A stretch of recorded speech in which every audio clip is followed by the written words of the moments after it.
Welcome to the video lecture for the subject Care and Maintenance of Textiles. Today we'll see about Unit 2, which is of stiffening and bleaching agents. In last unit we saw about the water, its types and water hardness and different soaps and detergents manufacturing process. In this unit you will be studying about stiffening agent, bluing agent and bleaching agents. Stiffening agents. So the very first topic in unit 1 is stiffening agent.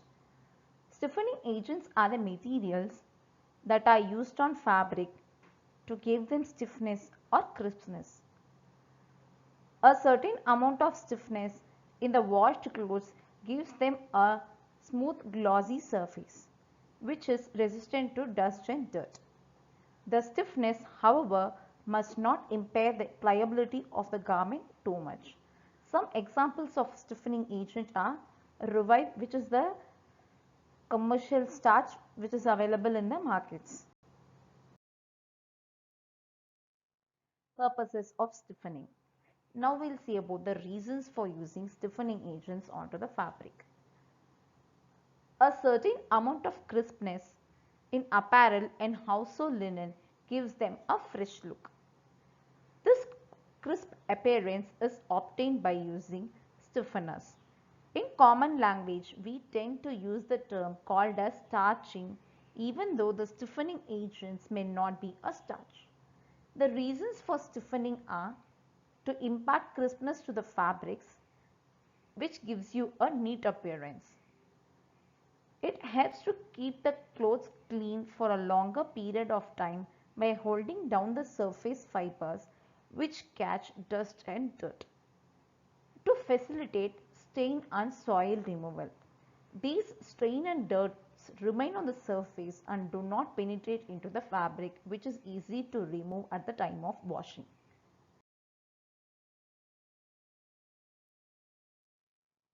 So these are the examples of the garments where the stiffening agents are used while washing. So in the first picture having a before appearance and after appearance of the shirt.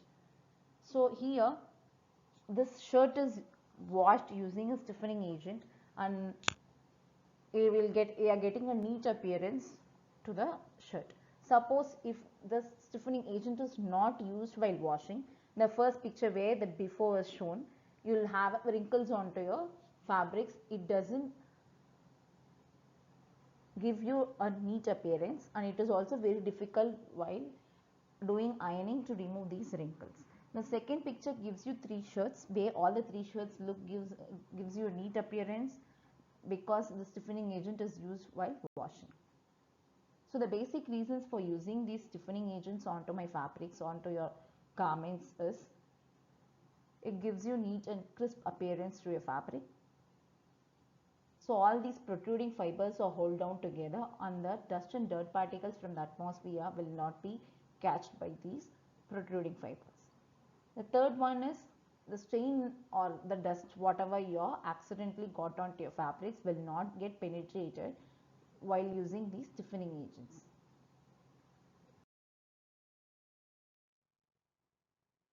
Advantages. Now we'll see about the advantages of using the stiffening agents onto your clothes or fabrics. It makes the garment or fabrics appear smoother. Smooth surface of fabrics do not allow the dust particles or the dirt particles to stick them easily. Smooth surface of fabrics also makes them appear shiny. It gives body and crispness to the fabrics. Classifications of stiffening agent. Stiffening agents can be classified into main three categories: natural, modified natural and synthetic. These natural will have all the ingredients which are in the stiffening agent will be natural.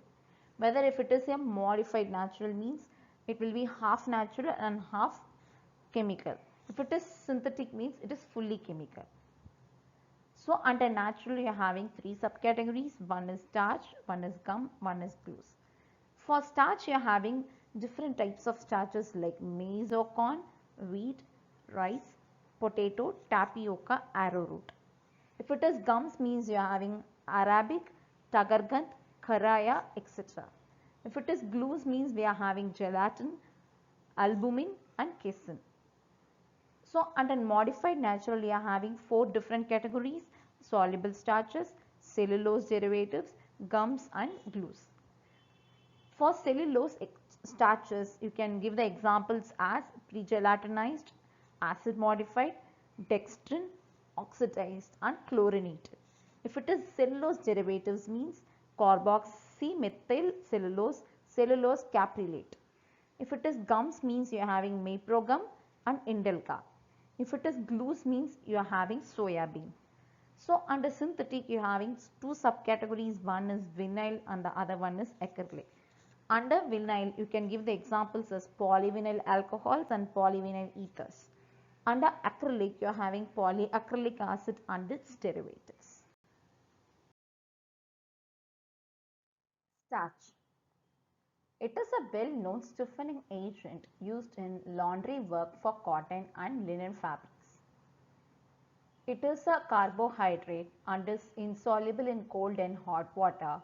When the aqueous suspension is heated, the starch granules swell, that is, water enters the starch granule and gets hydrated and finally bursts, forming a viscous paste.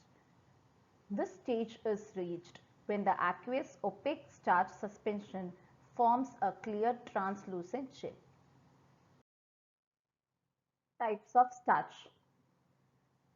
Starch grains obtained from different plants vary in size and shape and are easily recognized under the microscope. The different types of starches are maize or corn, wheat, rice, sago, potato, tapioca and arrowroot. Corn or maize starch. The largest amount of starch is obtained from maize and is available as corn flour.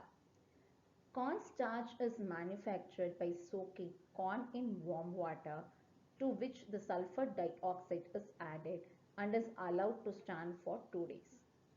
The kernel then gets softened. It is then separated from the germs or the inside portion. The kernel is then grounded and sifted. The starch is separated from the gluten, that is protein, filtered, washed, dried and then it is packed.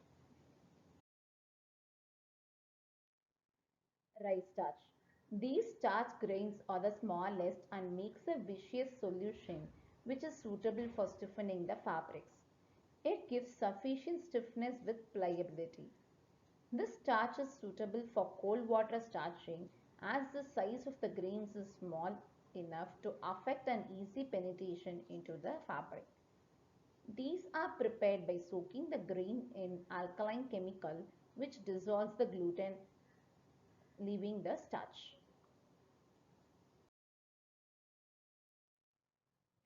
Rice grain is steeped in dilute ammonia or sodium hydroxide solution to soften and disintegrate it. It is then grounded to a very fine paste. It is then washed and separated by centrifugation. The process of washing and centrifugation is repeated several times to obtain pure starch. It is then dried and packed. Wheat starch. The grains of wheat are of intermediate size. They give a strong viscous solution, leaving the fabric very stiff. These are prepared by kneading the wheat flour into a dough and then washing out the starch by a stream of water. It is then filtered, dried and then it is packed. These wheat starch is very expensive, but maize is cheap.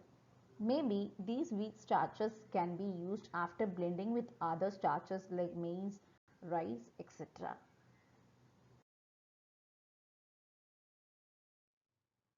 Potato starch. These starch grains are very big, hence not suitable for laundry purpose. But these are used to a great extent in Europe for these laundry purposes. It is prepared by mashing or rasping the thoroughly washed potatoes. The pulp is then washed a number of times to remove the free starch. The washed waters are centrifugated. The starch obtained is further refined by washing and then sedimentation process. It is then dried and then it is packed.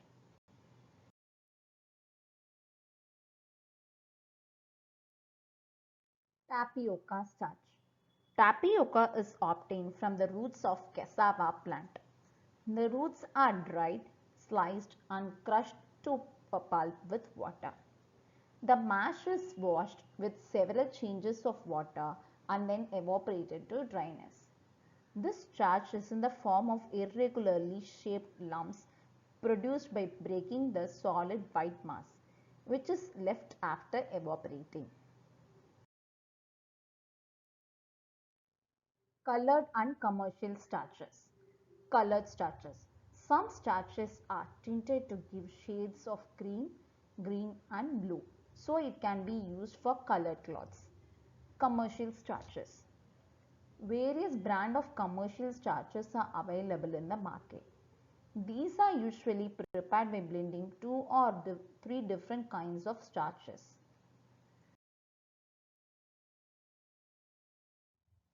Thank you.